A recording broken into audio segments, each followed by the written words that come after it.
Et bienvenue messieurs dans le podcast Les 10 lois. 10 lois radicales pour devenir un homme, un vrai, respecté et respectable.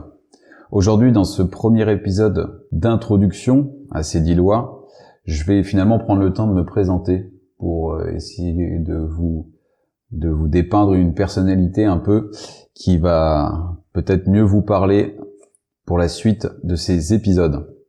En tout cas, à la fin de ma présentation sur ma vie, qu'on aura l'occasion de reprendre au fur et à mesure de tous nos épisodes, je vais vous énumérer ces 10 lois. Et le travail sur l'explication de chacune de ces 10 lois se fera tout au cours de nos différents épisodes.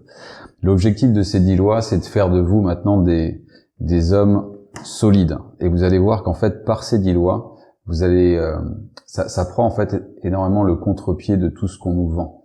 C'est-à-dire que moi je m'inscris complètement et j'assume le fait qu'il y ait une volonté de déconstruire l'individu européen, et notamment en tant qu'homme. Je pense qu'il y a aussi un travail à faire au niveau par les femmes, mais je laisse ça à des femmes qui sont plus à même de parler à des femmes. Moi en tant qu'homme, je sens une volonté de détruire l'homme. Et l'homme qu'on est, l'homme, la virilité et les lois et les devoirs qui vont et qui sont associés à la masculinité. Donc par ces 10 lois, l'objectif c'est de vous reconstruire, c'est de faire, comme je le disais en introduction, de vous des hommes respectés et respectables. Et dans ces 10 lois, vous allez voir que être respecté, être respectable, ce n'est pas forcément ce qu'on nous vend. Je vais prendre l'exemple de la loi 3. Allez hop, on parle tout de suite de la loi 3. Renforce ton esprit par un corps combatif. On associe souvent à l'heure actuelle le fait de faire de la musculation, de prendre de la masse musculaire, de se donner une enveloppe en fait musclée pour, ça y est, une fois ce travail de musculation réalisé, obtenir ce respect et cette légitimité vis-à-vis du monde. Vous allez le voir, moi en tant que sportif du haut niveau, j'ai été en équipe de France et j'ai été au bout dans mon domaine de compétences. J'ai été avec l'élite des sportifs. J'ai eu un corps qu'on nous vend à l'heure actuelle au travers de programmes, de nutriments qu'il faudrait manger pour être plus fort, et je peux vous dire que ça ne construit pas du tout un homme puissant, respecté et respectable. Ça offre un sentiment éphémère qui sera vite perdu vis-à-vis de votre estime de vous-même et vis-à-vis des autres. Gardez à l'esprit que si vous cherchez à vous reconstruire, que vous sentez que quelque chose ne va pas dans votre vie, ne va pas dans votre système, que c'est tout simplement que déjà vous avez bien compris ce qui se passe et que vous manquez de repères. Et en fait, avec quelques repères, quelques règles et quelques fondements, vous allez remettre un cercle vertueux en place dans votre vie qui va vous donner cette puissance, cette réelle puissance, cette puissance autant de l'esprit que du corps, qui va en fait rayonner autour de vous et qui va vraiment vous sentir, vous faire mieux, et qui va vous faire en fait apporter quelque chose à ce monde, en fait, quelque chose qui vous dépassera, qui vous transcendra, qui ira au-delà de votre mort, en fait. C'est vraiment l'intérêt de tout ça. Alors moi, au début, je suis passé par plusieurs phases. Moi, j'ai 37 ans à l'heure actuelle. J'ai une famille, j'ai 2 enfants. Je vis éloigné de la ville. Mais au début, ce n'était pas du tout le cas. J'ai commencé ma vie en découvrant en fait une dyslexie. Donc une dyslexie, il y en a plein de formes, il y en a plein de sortes. La mienne, elle était un peu l'équivalent de votre copain qui comprenait rien aux mathématiques. Mais ça, c'était ok, on comprenait que des gens comprennent rien aux mathématiques. Par contre, on comprenait pas que des gens aient les mêmes problèmes avec la langue française, en fait. Et malheureusement, moi, c'était mon cas. Quand maintenant 30 ans en arrière, c'était la dyslexie, on en parlait peu, les professeurs étaient peu instruits au niveau de ça, ce qui est moins le cas maintenant, où je crois que le corps enseignant est un peu plus au courant de ces choses-là, même s'il y a encore beaucoup de travail à faire. Mais donc je commence avec ça, et donc ma vie se confronte rapidement aux échecs scolaires, parce que quand on est enfant, la scolarité, c'est la moitié, c'est la grande partie de notre temps, de notre vie. Et heureusement, quelque chose me sauve encore, c'est le sport. Il se trouve que j'avais des aptitudes en sport, que j'étais bon en sport, dès que je touchais à quelque chose, ça marchait bien. Mais voilà, petit, ça sert pas encore à grand chose, ça sert pas encore à se construire. Il se trouve que en grandissant, je suis confronté aussi à la religion, et je rejette totalement la religion et cette notion de Dieu qui est censé être bienveillant, qui est censé être aimant, et moi, il me met des bâtons dans les roues et il me propose cette épreuve qui est la dyslexie. Sauf que quand on est enfant et qu'on a 5 ans, 6 ans, 7 ans, 10 ans, on comprend pas l'intérêt de tout ça. Maintenant, j'ai grandi. Vous allez voir que dans ces 10 lois, il y a une partie aussi, il y a une partie foi, il y a une partie religieuse, mais dans une compréhension. Et ça, ce sera très important, cette partie-là, pour que vous la compreniez et que je vous en parle d'autant plus avec intérêt et avec une logique peut-être qu'on vous a jamais parlé, parce que moi, j'ai rejeté la religion fortement, agressivement, et tout mon parcours de vie m'a fait comprendre des choses. Donc ça, ce sera l'occasion d'explorer cette loi qui sera la loi numéro 5. En tout cas, moi, à mes 11 ans, j'ai une classe verte qui est effectuée. Enfin, à mes 10 ans, je fais une classe verte. Et il se trouve que je suis mis sur un bateau d'aviron. Donc c'est un bateau, on met des rames et puis on pousse. Et il se trouve que là aussi, je marche bien. Et à cette occasion, pendant cette classe verte, en fait, il y avait un entraîneur d'équipe de France qui était là et qui a dit que potentiellement on pourrait faire quelque chose de moi dans un club et il serait bon de m'y mettre. Donc mes parents, cherchant des activités à me faire faire dans le sport pour que je me sente mieux et que ça compense un peu avec les échecs scolaires, je me retrouve l'année suivante dans un club à ramer. Donc les 2 premières années, on est loin de la grande passion. J'y vais à coups de pied dans le derrière tous les mercredis après-midi parce que mon père veut que j'aille me défouler. Et effectivement, quand l'hiver arrive et que on se prend des vagues j'allais dire de 2 mètres, non, quand on se prend des vagues dans son bateau envoyées par les péniches ou le vent et que c'est glacial, quand on a 11 ans, 12 ans, on a envie de faire vraiment autre chose que ça. En tout cas, j'y retourne, je tiens 1 an, je tiens 2 ans et je tiens 3 ans. Et il se trouve qu'à 3 ans, en fait, je pense que physiquement, j'en ai pas le souvenir, mais je dois commencer à grandir. Je dois commencer à prendre un tout petit peu de masse musculaire, ce qui donne le top départ pour mes entraîneurs à tenter l'expérience de me mettre dans un bon bateau qui va prétendre à se sélectionner au championnat de France. Il se trouve que c'est pari gagné parce qu'avec mon coéquipier, on se sélectionne et on fait une petite finale. Et en fait, à ce moment-là, se passe quelque chose, c'est que je touche à la gloire, une petite gloire, je touche à une petite réussite, mais qui est énorme dans mon quotidien d'enfant. Et à partir de cette année-là, en fait, je vais revenir spontanément chaque année et en fait monter en puissance petit à petit. Donc toute cette aventure de l'aviron, elle va durer 10 ans. À la moitié, en fait, en montant en puissance avec l'aviron, je vais monter au bout d'un moment en puissance avec l'école parce que j'ai pris confiance en moi. J'ai bouffé des orthophonistes à plus savoir qu'en faire et donc ça a peut-être servi. Donc ça y est, mon cerveau commence à reprendre le rythme de l'école. Et donc, j'arrive à la veille de mes 21 ans, avec des bons résultats scolaires. Je suis premier de ma classe. Je suis en train de valider mon BTS avec brio, un BTS dans les travaux publics. Je suis sélectionné, je vais intégrer une école d'ingénieur, parce que j'ai réussi à me faire prendre, et en même temps, je suis aussi sélectionné en équipe de France, donc je vais intégrer un pool des meilleurs de ma discipline sportive.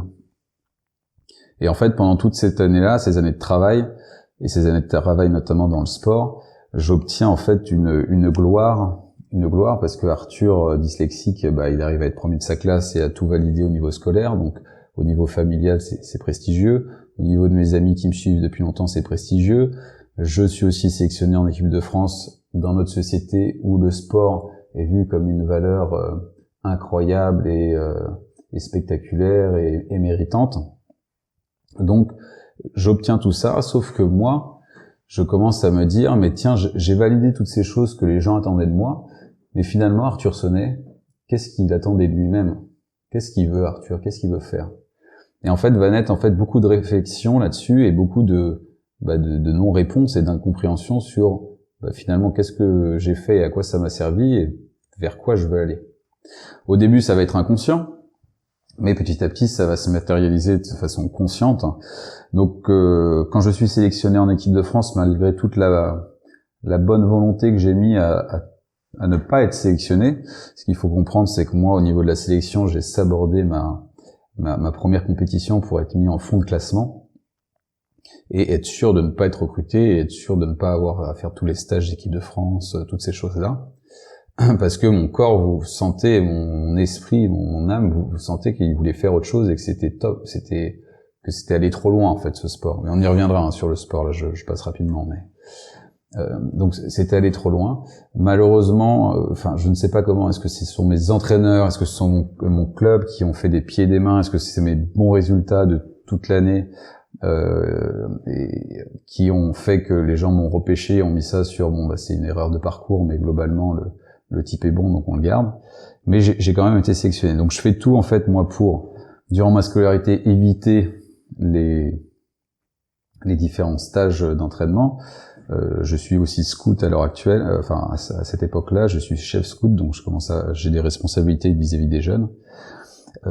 Et il y a un stage que je ne peux pas éviter, c'est le stage de fin d'année, qui prépare aux compétitions de l'été, aux compétitions mondiales de l'été.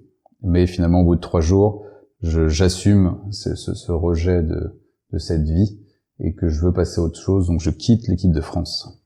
Et en fait, à ce moment-là, je passe du statut de gloire éternelle acquise et qui me semblait infinie, au mieux à de l'incompréhension et au pire à du rejet, plus ou moins agressif, de tout mon entourage sportif qui se demande ce qui se passe.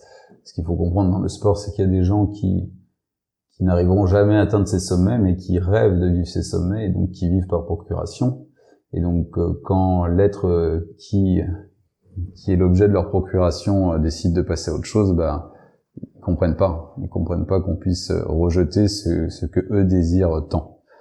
Donc, en fait, va commencer, moi, à la fin de cette année, j'arrêterai aussi mon sport, l'aviron, et je ne retoucherai plus une pelle de ma vie. Mais je continuerai à être sportif sous bien d'autres des aspects, on y reviendra aussi. Et en fait, va commencer une longue traversée du désert de 13 ans, où en fait je vais essayer de comprendre et mettre de l'ordre dans tout ça, quel a été le sens de ma vie, de ces 10 ans d'aviron, de tout ce que j'ai fait et de ce vers quoi je dois tendre. Et donc, en fait, cette longue traversée du désert finalement m'a construit, et j'ai découvert qu'en fait il y avait de l'or dans cette vie, dans ce projet, donc de l'or pour me reconstruire moi-même, et en fait j'ai découvert avec le temps de l'or pour vous construire vous aussi, et c'est ça qui va être très pertinent. C'est comment est-ce que vous allez pouvoir aussi vous grandir et gagner du temps, éviter de perdre du temps perdre du temps, non, moi c'était une bonne expérience, mais éviter de partir dans des chemins sinueux qui vous donneront cette richesse d'expérience certainement, mais qui vous amèneront peut-être à une étape de votre vie où l'énergie sera moins là pour réaliser des choses que vous aurez pu faire plus tôt. Donc c'est pour ça que j'espère que mon parcours et ces 10 lois qui en ont résulté vont pouvoir vous aider à aller de l'avant et à vous faire devenir des hommes forts. En parlant de ces 10 lois, on va les énumérer et après, on pourra plonger dedans à corps perdu. Alors, la loi numéro 1. Tire de chaque aventure une expérience de puissance. Loi 2. Sois exigeant envers toi-même. Loi 3. Renforce ton esprit par un corps combatif. Loi 4. Aie l'âme et la discipline d'un guerrier. Loi 5. Sois chrétien par choix et par compréhension. Loi 6. Aspire au beau, au grand, au noble, et combat tout ce qui s'y oppose. Loi 7. Aime et vis dans la nature et l'espace. Loi 8. Fonde une famille qui portera et transmettra tes valeurs. Loi 9. Sois un homme instruit et libre d'esprit. Loi 10. Connais ta temporalité et maîtrise ton temps. Voilà 10 lois qu'on aura l'occasion de retravailler, d'explorer, d'approfondir, où je vais approfondir justement encore plus ma vie, vous donner des exemples concrets, des exemples que j'espère que vous pourrez raccrocher à des parties aussi de votre vie, peut-être des interrogations, des questionnements que vous avez, peut-être des choses que vous avez validées, mais bon, c'est bien que se rendre compte que d'autres gens ont validé la même chose pour se conforter dans ce qu'on a. Et le but, c'est vraiment de grandir ensemble. Moi, j'ai encore un grand chemin, mais vous verrez qu'au travers de ces 10 lois, il y a beaucoup de contre-pieds par rapport aux idées reçues, par rapport, c'est sûr, à un système, une société qui veut nous casser et qui veut nous déconstruire. Donc ça va vous aider à vous reconstruire intelligemment. Mais aussi par rapport à même des gens bienveillants qui veulent vous faire du sport pour vous faire grandir, des choses comme ça, qui veulent vous faire des actions en fait qui sont négatives et qui sont pas encore ce qui fait les grands hommes et les grands hommes de demain. Le but, c'est de vous construire pour que vous soyez les hommes de demain qui vont construire cette nouvelle France.